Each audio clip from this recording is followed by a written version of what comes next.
Most gangsters earn their stripes through violence, loyalty, and fear. Lil Doc Thone did all that, and then some. Born in Louisiana and raised in South Central Los Angeles, he climbed the ranks of the East Coast Crips. But what really set him apart wasn't just the shootings or the trail of bodies he left behind. It was the satanic rituals, the black magic, and the whispers of sacrifices that made people believe he was untouchable. This is the story of the gangster who mixed bloodshed with the devil himself. Lil Doc Thone, born Paul Gary Wallace, started his story back in 1966 in the little town of Vivian, Louisiana. Life hit him hard early on. His parents, William Gay and Gertrude Jackson, were never married, and by the time Paul was just 5, everything flipped. His mom found out his dad was already married to another woman with a whole other family. That was the breaking point. Gertrude gathered up her 7 kids and made the move out to Los Angeles, hoping for a fresh start. For Paul, memories of his father were scarce. He recalled only one good moment with him, and though they briefly tried to repair their bond, his father passed away before that could truly happen. The loss, paired with the early abandonment, left Paul struggling with feelings of emptiness and depression that lingered well into his childhood.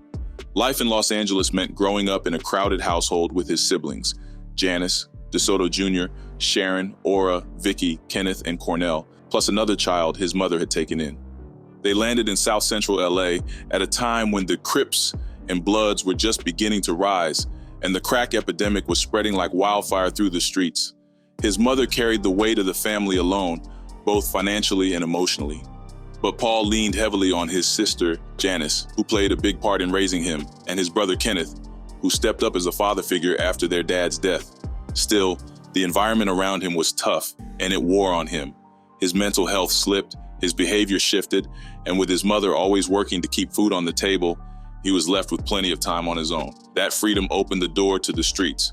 By 6 or 7 years old, Paul was already hanging around older gang members, drawn into the very life that was swallowing South Central whole. Before long, he became a member of one of the most notorious African-American gangs of the era, the East Coast Crips. Now, the East Coast Crips, better known as ECC, rose up in South Los Angeles during the late 1970s and quickly became one of the most violent and recognizable gangs in the city. Their territory stretched wide, running from around 1st Street all the way down to 190th Street, and from the 110 freeway over to Central Avenue. But ECC wasn't just one big gang, it was a collection of different sets. 13 major sets made up the whole: 11, 59, 62, 66, 68, 69, 76, 89, 97, Q102, 118, 190, and the 12001. Together, those sets brought in over 850 members, all of them operating under the ECC name.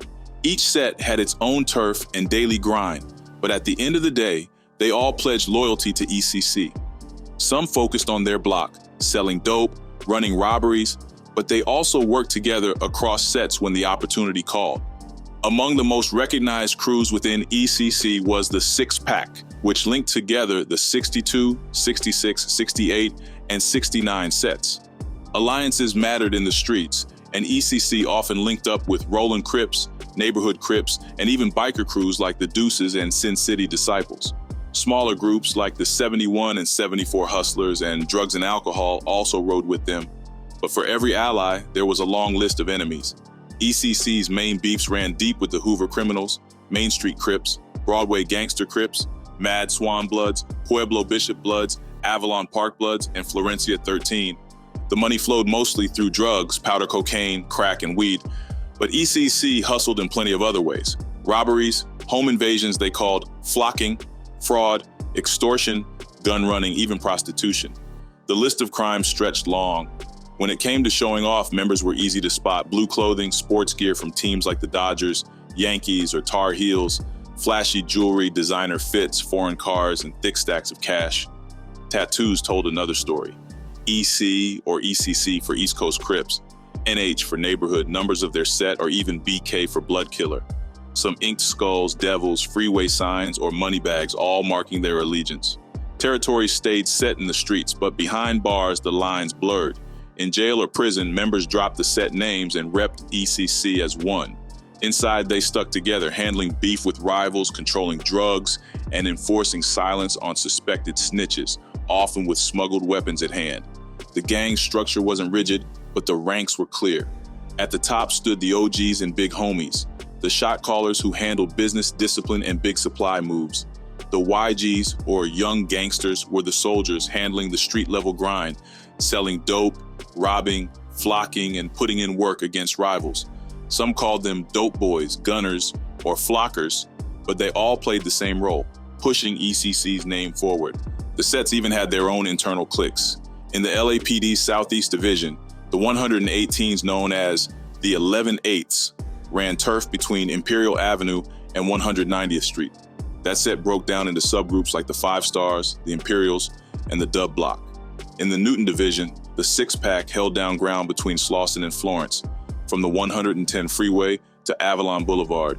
Their crews even ran organized flocking units, the most infamous being the Money Bag Boys. When Paul came up in this world, he was pulled in fast. Young, hungry, and already molded by the streets, he was initiated into ECC and earned the name Lil Doc Thone, a new identity that marked his full entry into gang life. As a kid in elementary school, Wallace was already hanging with the older boys, riding around on the handlebars of their bikes, soaking up everything that came with street life. Even through the chaos, he still managed to make it into high school, landing at a continuation school in Huntington Park. But that path didn't last long. In 1982, at just 16 years old, everything changed. That year, Wallace was shot. He was rushed to Centinela Hospital and spent 2 long months there. Doctors hit him with news that crushed him. He'd never walk again. After leaving Centinela, he was transferred to Rancho Los Amigos Rehabilitation Center, where he stayed for a full year. But Wallace wasn't the type to just lay down and accept his fate.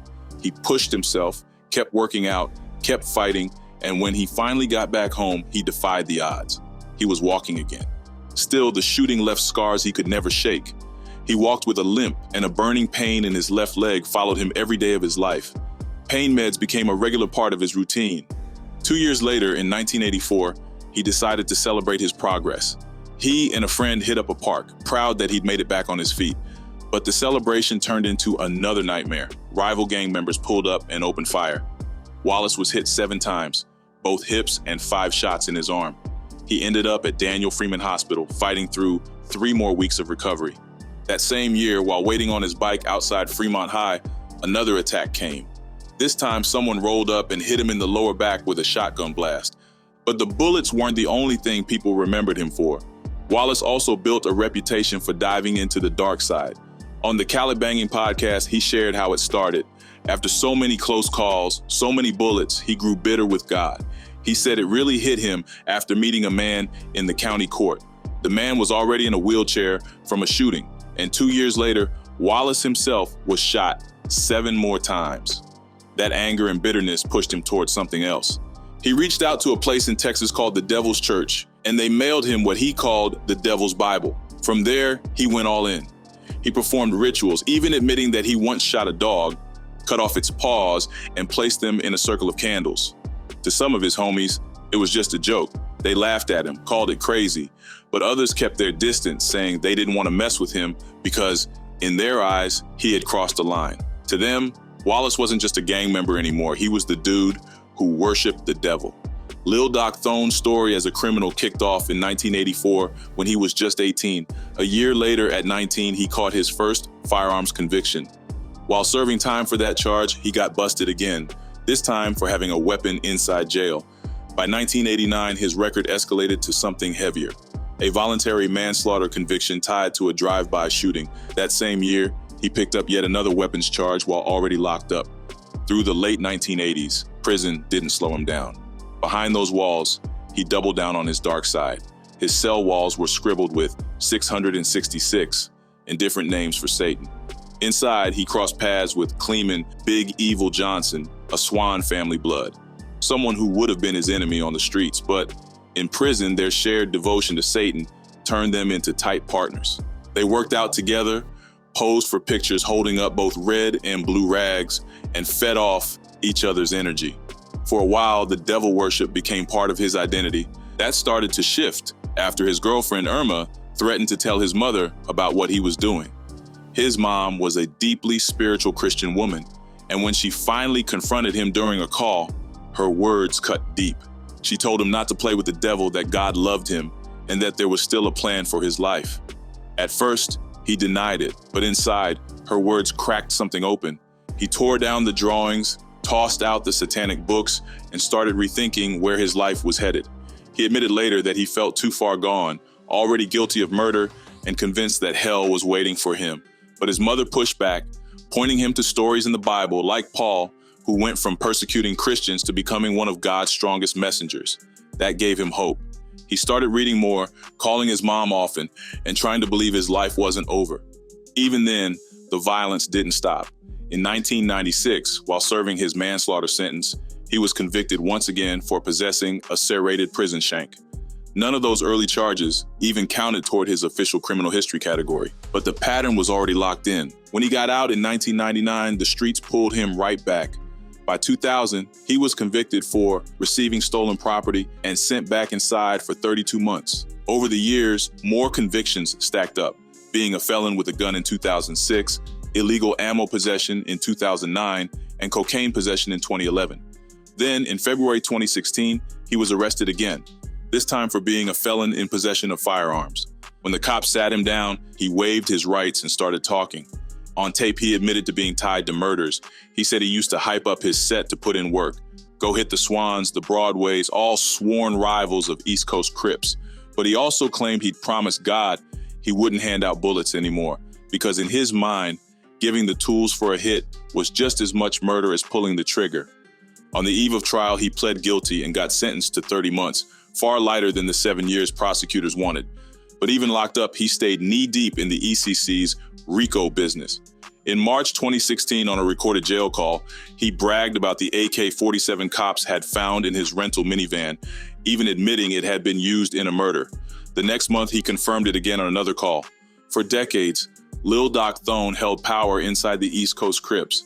As the boss of the Six Pack, one of the most feared and influential ECC sets, he moved like a triple OG, a big homie, the so-called boss of bosses.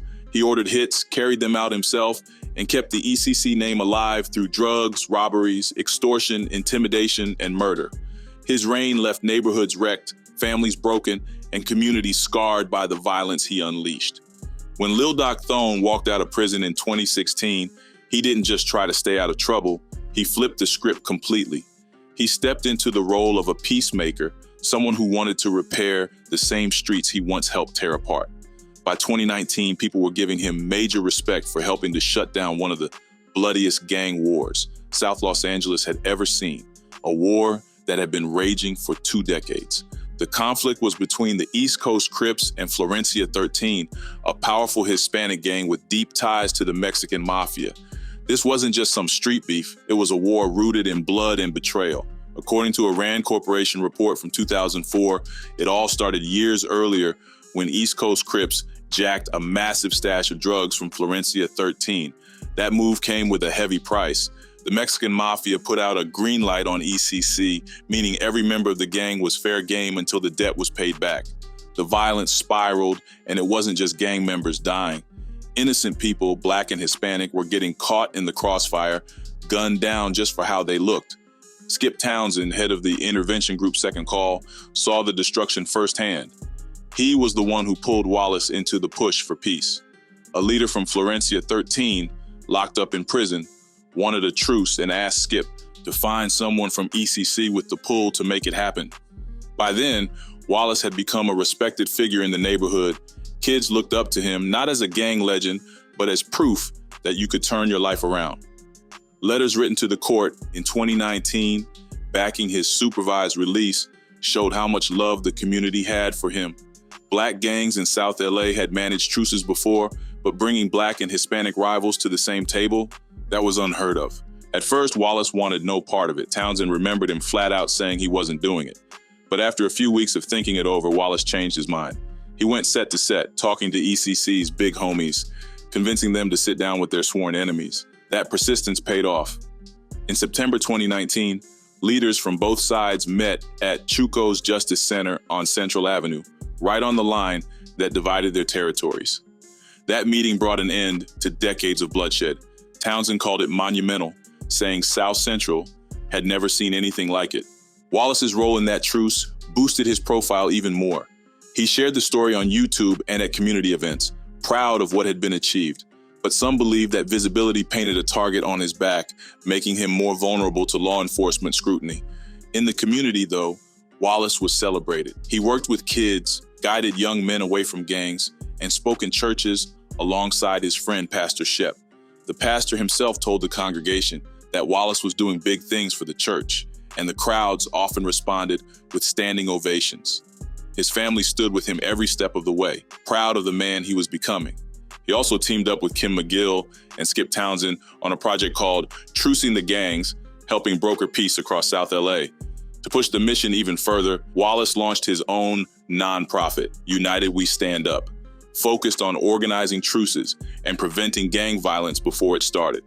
For a while, it really seemed like Wallace had finally broken out of that back and forth cycle with prison, but that break didn't last long. By July 2020, the feds came crashing down. Wallace was arrested and slapped with a racketeering indictment. Federal prosecutors painted Wallace as more than just a gang member. They said he was the heart of a criminal empire that stretched for decades. To them, this wasn't about one crime. They tied his name to a long list of dirt, murders, drug trafficking, extortion, intimidation. And to make their racketeering case stick, they leaned heavily on two killings, one in 2003 and another in 2014. The 2003 murder, they argued, was about respect, or better yet, disrespect. Prosecutors said Wallace took out one of his own, another gang member, simply because he felt played.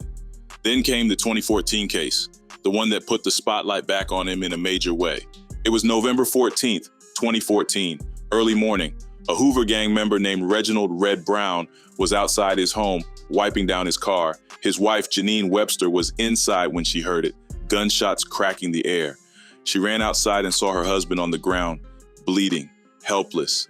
She cradled him as he slipped away, begging a neighbor to call an ambulance. It was a brutal and heartbreaking scene.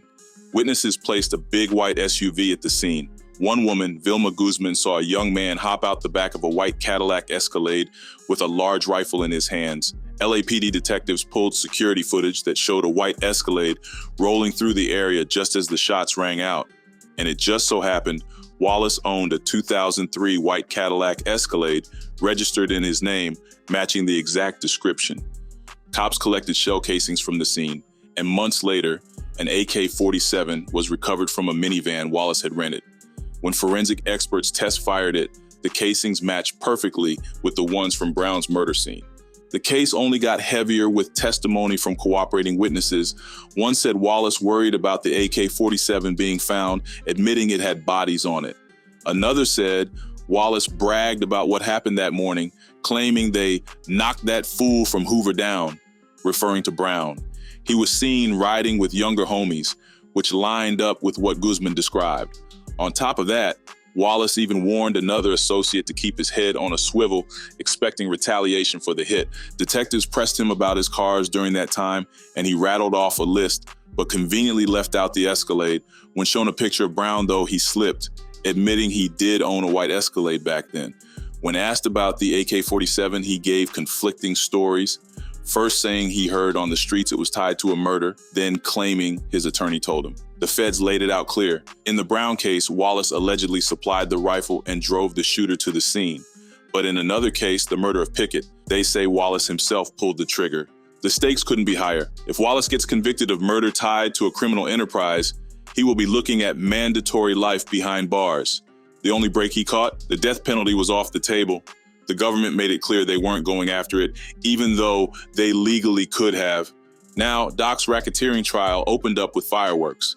The prosecution and defense came in swinging, each pushing a totally different image of the man. Assistant U.S. Attorney Jeffrey Kemerinsky wasted no time laying it out for the jury.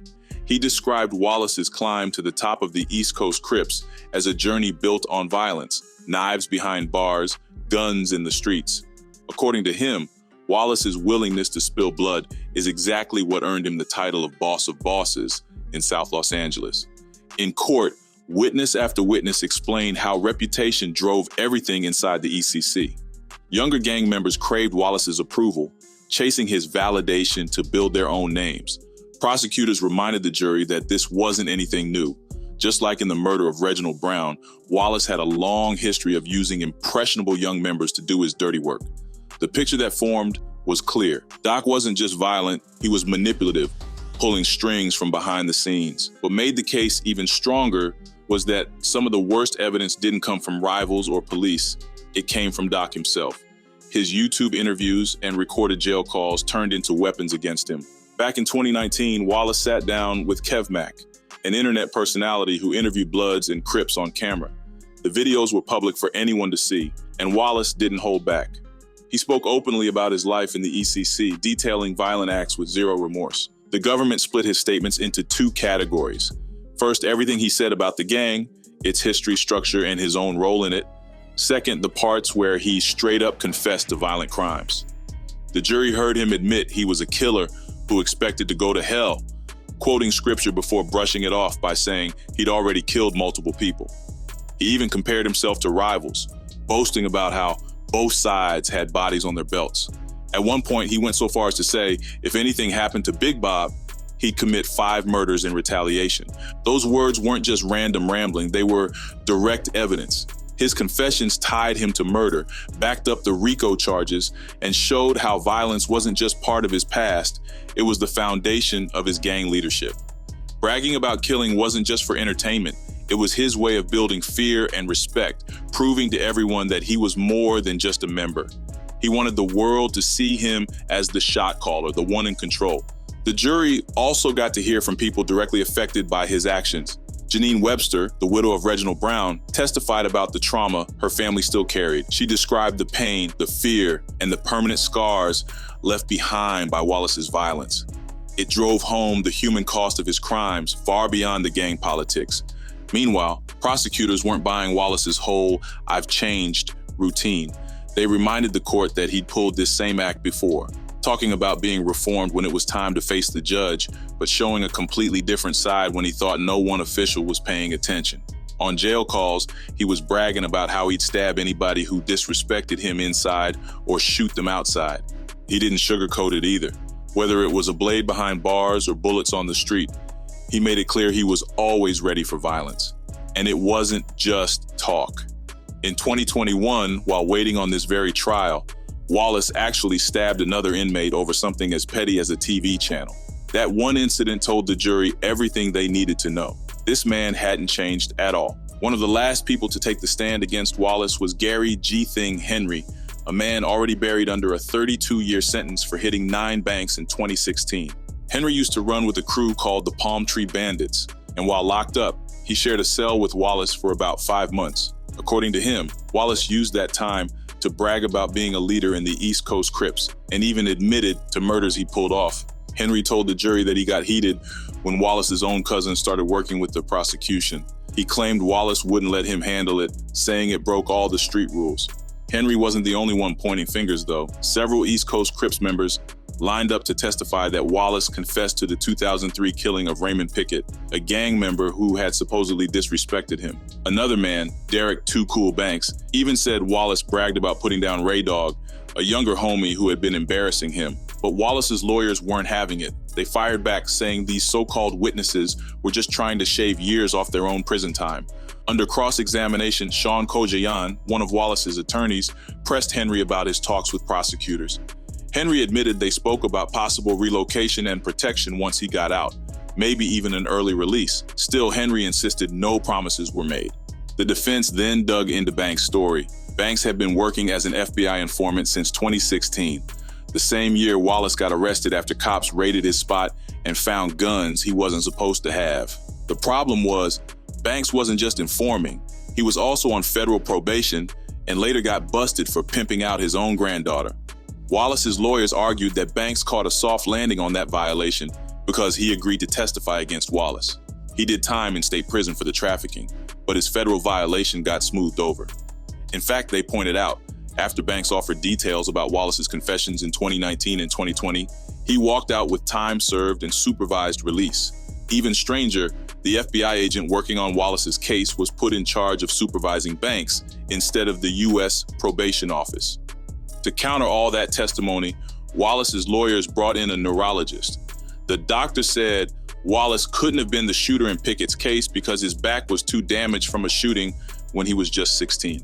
The only eyewitness had claimed the shooter ran off, and the defense argued Wallace simply wasn't capable of doing that. Banks tried to flip this point back on him, saying Wallace once used a doctor's report in 2004 to dodge prosecution for Pickett's murder, which ended up getting the case dropped. Amy Jacks, Wallace's main defense attorney, hit the jury with a sharp closing. She told them the government's witnesses were rehearsed, coached, and only testifying because they were desperate to cut deals on their own cases. She reminded the jury that 3 of the government's star witnesses, all East Coast Crips, only started cooperating after they were staring down serious time. In her words, they were just out of options. She focused especially on Banks, saying he didn't start talking until 2019, when he was facing prison for pimping a minor. For him, she said, truth didn't matter, only survival. Jacks also raised red flags about the FBI agent's ties to both Banks and Henry, pointing out that the same agent who was investigating Wallace was also supervising them, despite their repeated violations. Then came another troubling piece. A different witness was expected to say he saw Wallace shoot Pickett back in 2003, but in 2020, that same man got arrested on a rape case after a DNA hit. According to Wallace's defense, the charges went nowhere after he told police he was helping the FBI as a murder witness. The lawyers stressed that, to this day, he still hasn't been charged. Legal experts watching from the sidelines called the whole thing messy. Defense attorney Kate Corrigan didn't hold back. She said if what Wallace's team was claiming was true, it was straight up outrageous. In her view, the government's witnesses were cashing in with big perks, while victims' rights and public safety were getting tossed aside. The FBI, of course, wasn't having it. Spokesperson Laura I. Miller flat out rejected the claims, but reminded everyone they couldn't spill too much while the trial was still running. Prosecutors doubled down too, insisting no secret deals had been made with witnesses. In fact, they asked the judge to shut down any cross-examination that went too far into old convictions or unrelated charges that could wreck a witness's credibility. In the end, the trial shaped up like a classic showdown. Wallace's lawyers aiming to tear the snitches apart and the government standing tall behind their case. Then on August 5th, 2022, Doc stood in court for sentencing. By then, he wasn't just another name on the streets. He was also known for pulling off something major. Wallace had helped broker peace between the East Coast Crips and Florencia 13. His defense team leaned heavily on that fact, arguing that he deserved a lighter sentence because of his peacekeeping work. They reminded the court that Wallace had been shot multiple times over the years, carrying 9 bullets in his body. Even respected interventionist Skip Townsend spoke up for him, saying he had personally witnessed Wallace doing God's work in the community. The prosecution wasn't buying it. They came in pushing for a life sentence and reminded everyone that Wallace had played the same card before.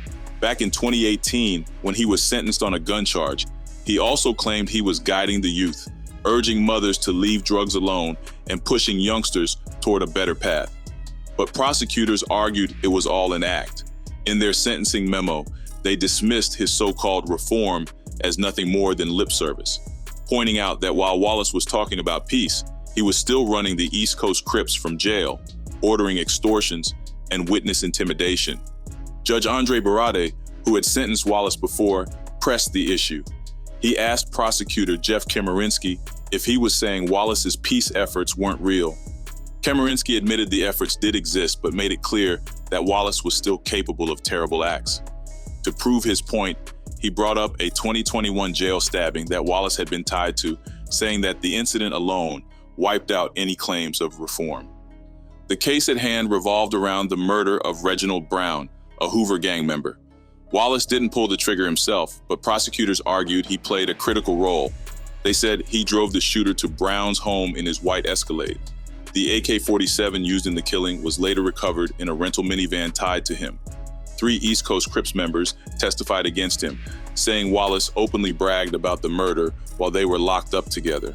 The courtroom turned heavy when Brown's widow, daughter, and brother spoke. They all called for a life sentence.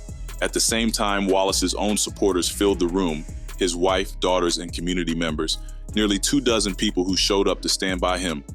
When the sentence was finally handed down, one of them whispered that anything was better than life. Brown's widow, Janine Webster, saw it differently. For her, the sentence wasn't enough. Judge Birat admitted this wasn't an easy case. On one hand, Wallace had shown glimpses of wanting to change. On the other hand, decades of chaos and destruction couldn't just be overlooked. The judge made it clear. the past had finally caught up with him. In the end, he stopped short of giving a life sentence, but the punishment was still severe: 25 years for murder, plus another 10 for racketeering. What are your thoughts on this story? Appreciate you watching. If you enjoyed the video, hit that like button and make sure to subscribe for more.